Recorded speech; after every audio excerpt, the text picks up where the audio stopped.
somebody asks you for something, and I'll Okay, do that. stop. So this is the how I upgraded cheap, sort of the rice cooker version of a roaster into a more efficient, with some technical capabilities roaster. So you start off with your $60 to $100 range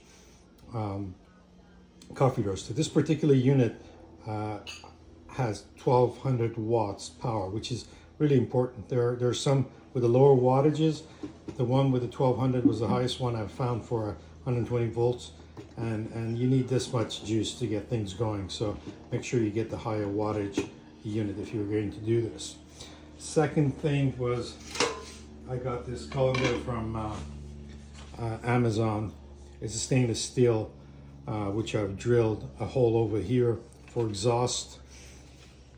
Another hole here, which I'm going to use this heater, Black & Decker heater.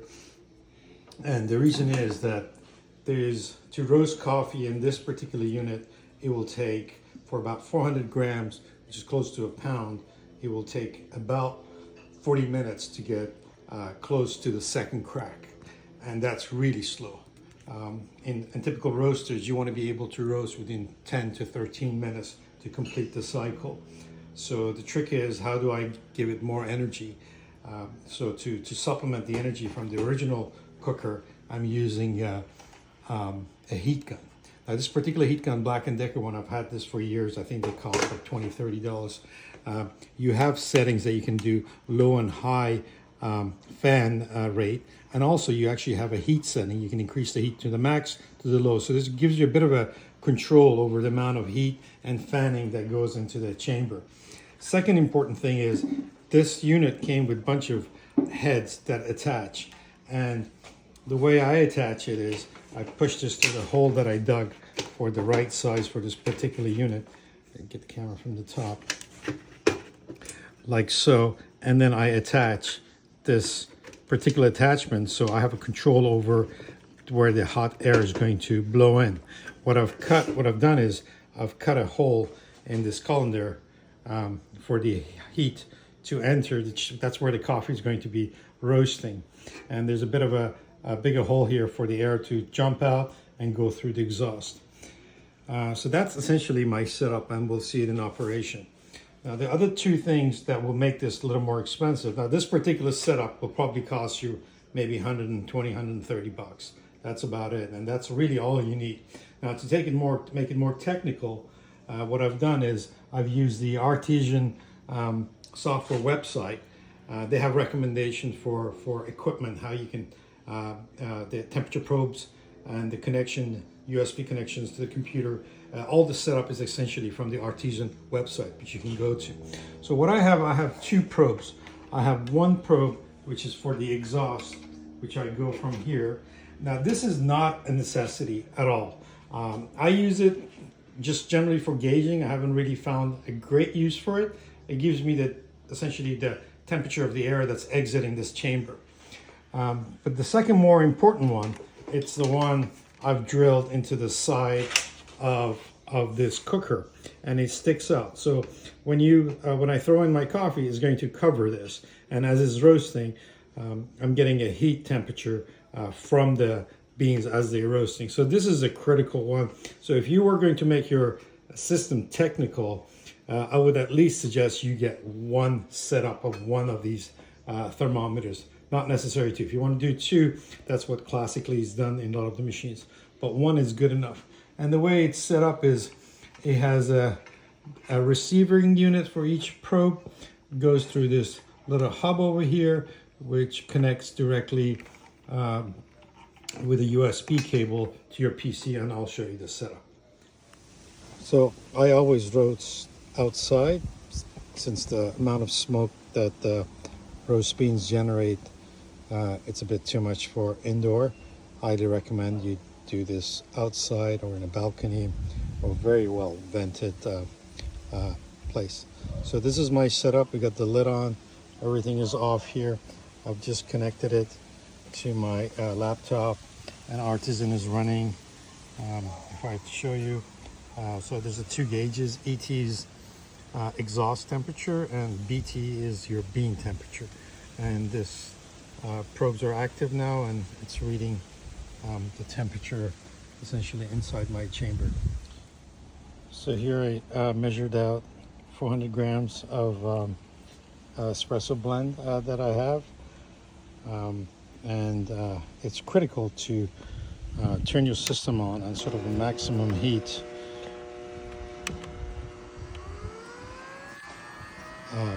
till we have our roasting chamber to at least 220 degree. I'm going by centigrade here, 220 degrees centigrade.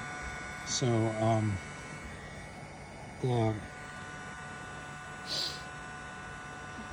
it will take about 5 to 8 minutes. So I'm going to stop. A couple other things is that I've essentially took a strip of heat shield and put around this colander and stitched it over here, so there's some protection from my hand and also from the heat. Now up here is going to be pretty hot, so be careful. The handles are pretty sturdy, so that helps me, but you can easily get yourself burned up.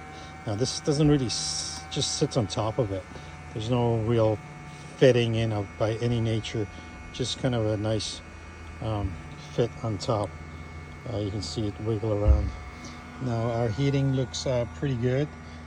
Bean temperature is at 230. That probe, there's no bean in there, but it's nice and warm. It's starting to plateau, which means it's going to get that's warm as that thing gets. And we're going to drop the beans in and get the charge going. All right, we're going to drop the beans in. Just be careful if you're going to use this setup, and try to do it quick as possible. The beans are dropped in. There's a few of them sticking around up there. I'm going to go ahead, and it's actually automatically detects the drop in temperature, so I didn't need to press charge, which means it started it. But for lack of anything better, I'm just going to use this to push the bean.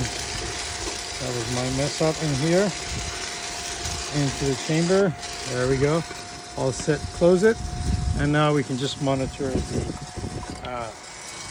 laptop. So here goes the beans. The nice thing about the glass top is that we have a clear view of the beans. Now everything is right now is set at max, because as you can see the temperature is dropping very quickly. So what we're going to do is it's going to go all the way down, and then it's going to plateau the bean temperature, and then it's going to swing back up. And as that's progressing, we're going to monitor the color to see when we get the dry stage completed.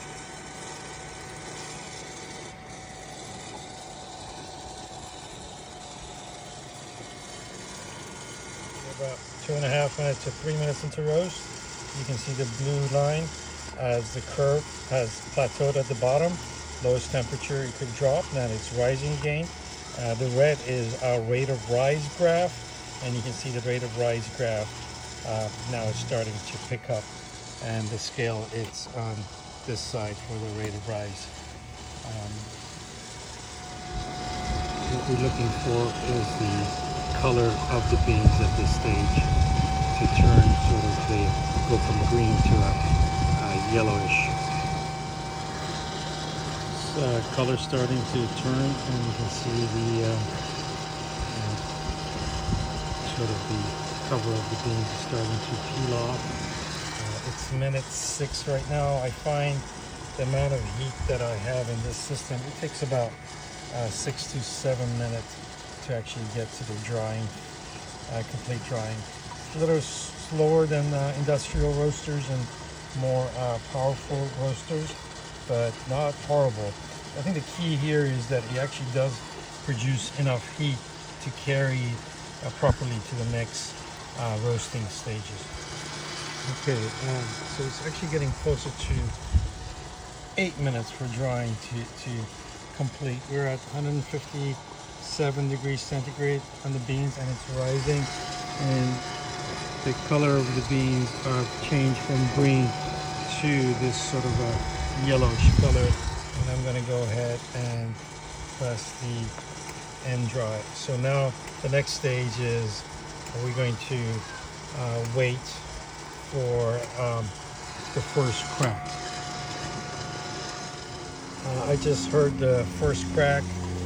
We have minute 11 now, and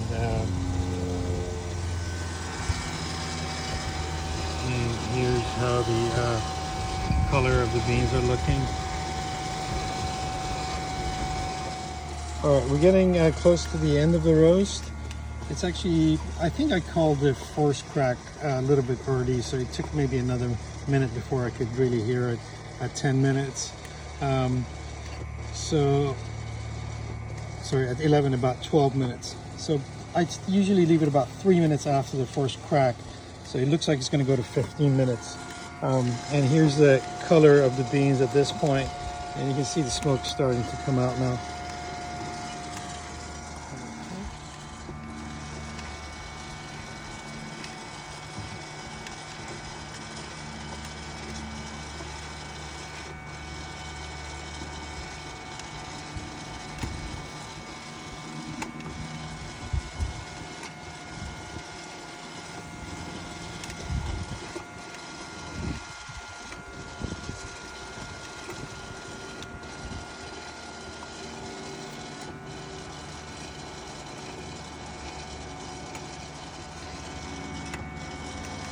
All right, we're going to stop it now, and here's, you got to be really careful.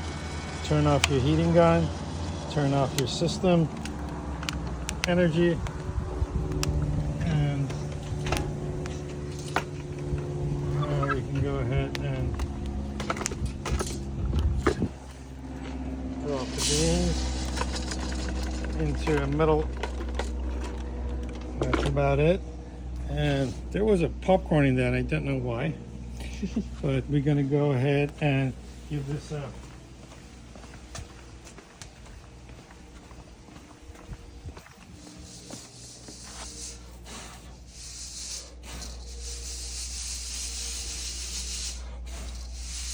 You can see the color of the roast. It evens out once we sit. Right now, it's still, the internal temperature is hot and maybe rising. The heating is a bit of a exothermic reaction, so he actually releases heat as it's roasting, and you see some defects, maybe one or two, but generally the color of the roast is relatively even once it sits down. I'll take a picture once it's completed. All right, so here's the final profile. As you can see, the temperature has rose up to close to a little over 200 degrees centigrade before the drop. We stopped at around 15 and a half minutes, so that was the entire process time.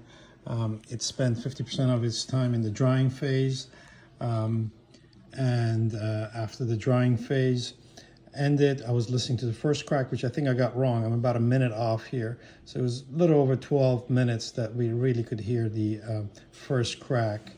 And then finally the development phase. So we're potentially close to 25 to 30% of the time that was spent to get to the first crack, and then maybe a little less than 25% that took for the development.